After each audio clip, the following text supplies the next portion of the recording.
Bueno, muy bien, continuamos entonces con Génesis 3. Vamos entonces a seguirlo con el versículo 16, que nos dice: a la mujer dijo: multiplicaré en gran manera los dolores en tus preñeces, con dolor darás a luz los hijos, y tu deseo será para tu marido, y él se enseñoreará de ti. Nosotros sabemos que Adán y Eva fueron creados en la misma igualdad de posición. Si Eva se hubiera mantenido pues leal y obediente a la ley de Dios, pues siempre hubieran estado en mutua armonía. Pero debido a la caída, uno de los dos se tenía que sujetar. Y en este caso, Eva, porque ella fue la que cayó primero. Con la sola idea, Dios hizo esto de que hubiera armonía entre los dos. Ahora,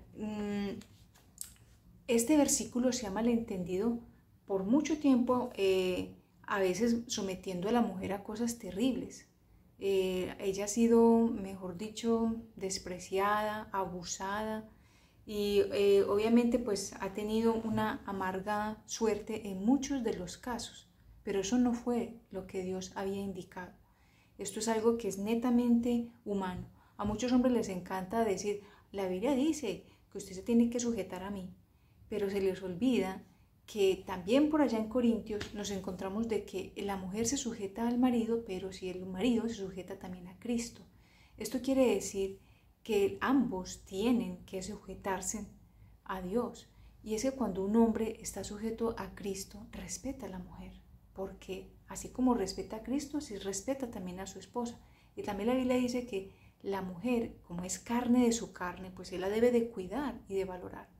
Lo mismo la mujer se debe sujetar al marido, no como algo de que está por debajo, para nada. Yo creo que eso es como cuando uno está trabajando en equipo y se nombra un líder, y supongamos que hay 3 líderes dentro de un equipo de 5 personas. Sí, hay unas capacidades allí, pero solamente se da un rol como por orden, no porque el que va a ser líder se va a convertir en un jefe, no, es un líder, solamente un líder. Ahora, tenemos que hay muchas Evas que hoy en día quieren ascender a las posiciones de los Adanes, se quieren volver superiores y pasar incluso como que esos roles, pero no se dan cuenta que en la medida que ellas quieren ascender, antes descienden. Y hay muchas Evas también a las que hoy se les hace un llamado porque no están dispuestas a cumplir alegremente con los deberes de la vida que de acuerdo al plan que Dios nos dio para nosotras las mujeres. En su esfuerzo por alcanzar posiciones para las cuales Dios no las ha preparado, muchas están dejando vacío el lugar donde podrían ser una bendición. Ustedes no se han dado cuenta que el papel o el rol de la mujer en la casa terminó siendo como muy menospreciado. Cuando uno llega y dice que uno es ama de casa, hay muchas mujeres que hasta se avergüenzan porque no tienen un título, o si tienen un título, pues terminaron al fin y al cabo trabajando en la casa, y entonces les parece poca cosa, les parece que eso no es un trabajo digno, que es mejor tener una carrera universitaria o algo así, y entonces trabajar en una empresa y ser importante.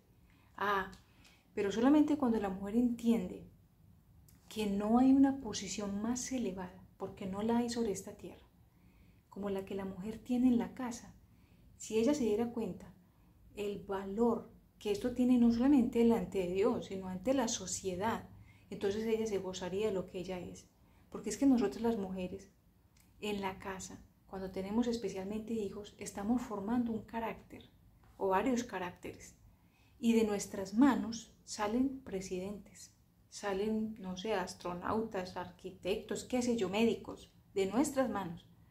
Pero no solamente con ese don pues que la persona tiene, sino que son íntegros, son personas responsables, amables, porque al fin y al cabo, qué caramba es una persona bien inteligente, montada, no sé, en una buena profesión, pero que no tenga valores. Y los valores hacen al ser humano algo muy especial y muy importante. Y eso especialmente lo hace la mamá, lo hace la mujer. Nosotras tenemos un cargo, como les digo, a ver, ¿qué presidente puede sacar pues de sus manos un carácter. No pueden hacerlo, solamente nosotras. Cuando los hombres llegan a la casa y encuentran esa armonía en la casa arreglada, los hijos que están creciendo bien, saludables, el mismo esposo está saludable, oye, eso es un honor. Eso no es ninguna causa para que usted o yo nos sintamos menospreciadas, para nada. Para mí es un privilegio ver que Dios le dio a la mujer uno de los cargos más altos que pueda ocupar un ser humano aquí en la tierra. Pero entonces, como les digo, el Satanás invierte los papeles y entonces le hace ver a ella que no, eso de la casa no. Limpiar el polvo, no, eso es vergonzoso. Pues no lo es a los ojos de Dios, mis queridos amigos. Versículos 17 al 19. Y al hombre le dijo, por cuanto obedeciste la voz de tu mujer y comiste del árbol que te mandé diciendo, no comerás de él, maldita será la tierra por tu causa. Con dolor comerás de ella todos los días de tu vida. Espinos y cardos te producirá y comerás plantas del campo. Con el sudor de tu rostro comerás el pan hasta que vuelvas a la tierra, porque de ella fuiste tomado, pues polvo eres y en polvo te convertirás. Bueno, el Señor le está dando al hombre, yo no lo llamo un castigo, le está permitiendo vivir las consecuencias y se lo está permitiendo vivirlas de la mejor manera posible. Esto es, le está entregando el trabajo. Ustedes saben que hay personas que dicen que trabajar es tan maluco que hasta se le paga a uno por trabajar, pero eso no fue el plan de Dios. Dios dejó el trabajo para el ser humano como una especie de escudo, como una especie de barrera contra el ocio, para que el hombre pudiera frenar sus apetitos, para que él tuviera dominio propio. Yo no sé si ustedes han experimentado de pronto un tiempo, ay, qué rico, vamos a salir a vacaciones. Y entonces usted se va a vacacionar y llega un momento en que usted ya no quiere vacacionar, usted ya quiere volver a la casa y hacer algo productivo. Pasear es muy rico, pero quedarse paseando toda la vida, eso no es bueno, para nada. Entonces, esto del trabajo es una bendición, no una maldición. Si para muchos piensan que esto es un castigo, no. De hecho, acordémonos que cuando Dios puso al hombre en el Edén, se lo entregó para que lo labrase y lo guardase. Y para él era un deleite trabajar. Y yo conozco muchas personas, muchas, que se deleitan trabajando, porque a la final, cuando nosotros trabajamos, estamos sirviéndole a otras personas. Así de que para que estas personitas pudieran seguir viviendo, se supone que necesitaban seguir comiendo del árbol de la vida. De hecho, Satanás pensó que Dios los iba a dejar quizás en el Edén y entonces que el pecado se iba a prolongar eternamente. Esa es la otra. Muchas personas dicen la muerte, ¿por qué? Si ustedes han visto personas con un cáncer bien terrible, un cáncer de esos pues que doblega a la persona, la deja tirada en la cama, ¿cuántas personas no me han pedido a mí que oremos para que su mamá o su papá o ese ser querido ya el Señor se lo lleve y pueda descansar? ¿Quién va a querer estar en esta vida con un cáncer por la eternidad? Nadie. Uno agonizando, no, nadie. Pues eso es el pecado. El pecado es un cáncer que nos mantiene en agonía. Entonces, también la muerte entra porque le va a dar un fin a ese cáncer del pecado. Entonces no se iba a perpetuar. En el versículo 22 al 24 dice, y dijo Jehová Dios, he aquí el hombre es como uno de nosotros. ¿En qué sentido? Que sabía ya el bien y el mal. Ahora pues, que no alargue su mano y tome también del árbol de la vida y coma y viva para siempre. Y los sacó Jehová del huerto del Edén para que labrase la tierra de que fue tomado. Echó pues fuera al hombre y puso al oriente del huerto del Edén querubines y una espada encendida que se revolvía por todos los lados para guardar el camino del árbol de la vida. Ahora Adán y Eva ya no están dentro del Edén, los han sacado. Yo me imagino que ellos habrían suplicado en ese momento, mire Señor, no, denos otra oportunidad, mire, esta vez sí vamos a obedecer, esta vez sí lo vamos a hacer. Pero desafortunadamente, mis queridos amigos, si ellos cuando estaban pues inocentes no pudieron vencer el pecado, mucho menos ahora que ya tienen esa contaminación, van a tener la fortaleza para vencerlo. Entonces definitivamente el Señor no los puede dejar allá adentro. Ahora, hay muchas personas que también dicen, ay, que el castigo fue demasiado severo. ¿Por qué Dios actuó de esa manera? Sabiendo que pues no era tan grande, eso era algo como insignificante, y ponen en tela de juicio la sabiduría y la justicia de Dios. Oiga, tremendo la gente que se coloca en el lado de juez.